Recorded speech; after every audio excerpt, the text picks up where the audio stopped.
The United States has renewed its call on Syrian President Bashar al-Assad to step down. State Department spokeswoman Jen Psaki accused Damascus of unrelenting brutality and authoritarianism in dealing with Syrian people. She praised militants fighting Damascus and said it would not be possible to fully stabilize Syria as long as Assad is in power. Assad, who was re-elected last year, has said only Syrians have the right to determine the future of their country. Meanwhile, UN Chief Ban Ki-moon has called for a united international efforts to forge an inclusive Syrian-led political transition based on the Geneva Communiqué agreed upon in 2012. His comments came after a group of 21 international aid agencies blasted the UN Security Council for failing to take action to improve the humanitarian situation in Syria. The Syrian government has been fighting militants and terrorists from various countries for the past 4 years.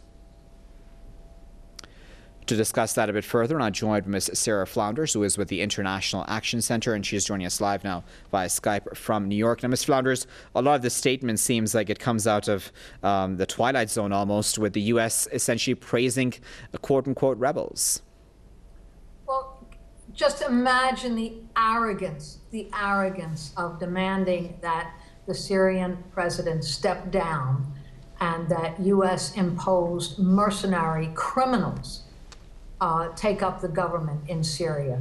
Now, none of this war in Syria would be possible without the U.S. orchestrating and coordinating through Saudi Arabia, through Turkey, Jordan, Israel, the mercenary and totally reactionary forces that are attempting to pull Syria apart. And the U.S. has used not only countries, but international aid organizations, NGOs, instruments of the UN itself in this determination to destroy the sovereignty of Syria. And it is an effort to recolonize the entire region. It is a criminal act from start to finish. But the latest demand is so arrogant because Syria has overwhelmingly elected President Assad. And of course, Ms. Flounders, I would imagine that this means that going forward, we're going to see more of the same from the United States vis-a-vis training, arming the very same quote-unquote rebels that they call the moderate opposition, also which at some point turn very well into the Islamic State or the un-Islamic State terrorists. Absolutely. And that is the fraud of this entire war against ISIS, the Islamic State, Daesh, any of the names or initials that are used, but really the funding through Saudi Arabia is really with the connivance of the U.S.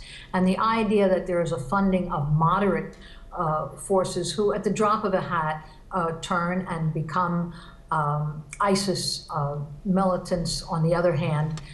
Now the U.S. is saying that they will publicly arm and equip and train up to 5,000 of these mercenary forces in Turkey for invasion into Syria. So this whole operation is completely both criminal and fraudulent. The real plan that they want for Syria is the kind of total instability and chaos that reigns today in Libya. This is their only plan for Syria, and they are using both mercenaries and sanctions, and it is an attack on the sovereignty of every country in the region. Very well, we'll leave it there at that, but as always, Ms. Flounders, we appreciate your insight. That was Ms. Sarah Flounders with the International Action Center, who was speaking to us live via Skype from New York.